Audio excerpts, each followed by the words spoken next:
Hi welcome to my channel Madhu's education alerts. This is your Madhusudan. ఈరోజు ఈ వీడియోలో తెలంగాణ స్టేట్కి సంబంధించి ఇంటర్మీడియట్ హాల్ టికెట్స్ ఎప్పుడు రాబోతున్నాయి అదని ఈ వీడియోలో మనం షేర్ చేసుకుందాం. బట్ ఎవరైనా ఫస్ట్ టైంగా నా ఛానల్ చూసినట్టయితే ప్లీజ్ సబ్స్క్రైబ్ మై ఛానల్. ఈ విషయంలోకి వెళ్ళిపోదాం. తెలంగాణ స్టేట్కి సంబంధించినటువంటి ఎగ్జామినేషన్స్ మార్చి జరగబోతున్నాయి. కాకపోతే ఇప్పటికీ ఇంకా హాల్ టికెట్స్ రాలేదు. దీనివల్ల స్టూడెంట్స్ అందరూ కూడా హాల్ టికెట్స్ ఎప్పుడు వస్తాయని చాలా యాంగ్జైటీగా చూస్తున్నారు. ఈరోజు వస్తాయి, రేపు వస్తాయి అంటూ ఒక రకరకాలుగా మీడియాలో వస్తున్నాయి. మనకి కాలేజీ వెబ్సైట్స్లో ఆల్రెడీ పెట్టేసామంటున్నారు. ఆన్లైన్లో పబ్లిక్ డొమైన్లో అయితే రేపు వస్తాయి, ఈరోజు వస్తాయని రకరకాలు అంటున్నారు. బట్ అసలు తెలంగాణ స్టేట్కి సంబంధించిన హాల్ టికెట్స్ డిలే అవుతున్నాయి. ఎందుకు డిలే అవుతున్నాయి, అసలు ఎందుకు, ఎప్పుడు వచ్చే అవకాశం ఉన్నది ఒక్కసారి లేటెస్ట్ అప్డేట్ నేను కనుక్కుంటే తెలంగాణ స్టేట్కి సంబంధించినటువంటి హాల్ టికెట్స్ అనేవి మ్యాక్సిమం ఈ రోజు ఈవినింగ్కి రిలీజ్ చేసే అవకాశం, మార్చ్ 1 ఈవినింగ్ అంటే ఈ రోజు ఈవినింగ్ రిలీజ్ చేసే అవకాశం ఉంది. ఏ కారణం చేత డిలే అయినట్టయితే మాత్రం రేపు మాత్రం ఖచ్చితంగా రిలీజ్ అవుతాయి.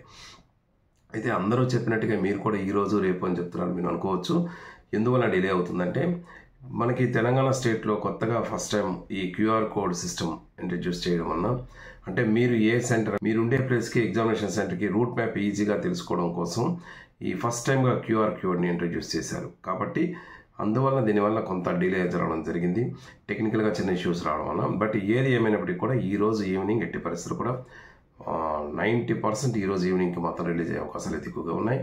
ఇకపోతే రిలీజ్ అయిన తర్వాత ప్రిన్సిపల్ సిగ్నేచర్ తెలంగాణ హాల్ టికెట్ని కాలేజీ వెబ్సైట్లో కానీ పెట్టి కాలేజీ నుంచి కానీ డౌన్లోడ్ చేసుకుంటే ప్రిన్సిపల్ గారు సైన్ అనేది ఉంటుంది.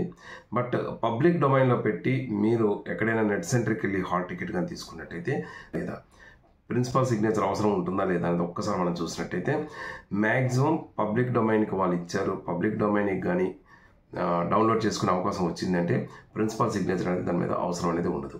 బట్ ఏదేమైనా ఒక హాల్ టికెట్ బయటకు వస్తే ఆ ఇన్స్ట్రక్షన్లో క్లియర్గా ఉంటుంది. కానీ ఇప్పటికి మనకు తెలిసిన సమాచారం ప్రకారం ప్రిన్సిపల్ సిగ్నేచర్ అనేది మీకు అవసరం అనేది ఉండకపోవచ్చు. ఎందుకంటే ఇప్పటికే డిలే అయింది కాబట్టి ఇంకా ప్రిన్సిపల్ సిగ్నేచర్స్ కూడా పెట్టి రిలీజ్ చేసే అవకాశం అయితే ఉండదు. But at the same time hall ticket అనేది పక్కన పెట్టండి. హాల్ టికెట్ ఎప్పుడు వచ్చినా దాని ప్రాసెస్ అనేది ఖచ్చితంగా వస్తుంది. మీకు ఒక సెంటర్ తెలుసుకోవడానికే తప్ప హాల్ టికెట్ కన్నా మెయిన్ మీరు కాన్సన్ట్రేషన్ అంతా మీ స్టడీస్ మీద చేయాలి. ఈ ఉన్న కొద్ది టైంలోనే, ఈ 5 డేస్లోనే మీరు ఎలా ప్రిపేర్ అవ్వాలనేది చాలా చక్కగా ప్లాన్ చేసుకోండి. ఆంధ్రాలో ఎగ్జామినేషన్స్ ఆల్రెడీ స్టార్ట్ అయిపోయాయి. సో తెలంగాణలోని మీ ఎగ్జామినేషన్స్కి సంబంధించి ఎలా ప్రిపేర్ అయితే బాగుంటుందని నేను గత వీడియోలో కూడా చాలా కొద్ది రోజుల్లో ఎలా ప్రిపేర్ అవ్వాలని దాని మీద టిప్స్ కొన్ని చేశాను. ఆ వీడియోస్ని కూడా మీరు తప్పకుండా మీరు చూడండి, వాచ్ చేయండి. మీకు ఈజీ టిప్స్ అనేవి మీకు తెలుస్తాయి. ఈ వీడియో కానీ మీకు నచ్చినట్టయితే please share and comment on this video. Thank you so much for your watching. This is your Madhusudan. Thank you.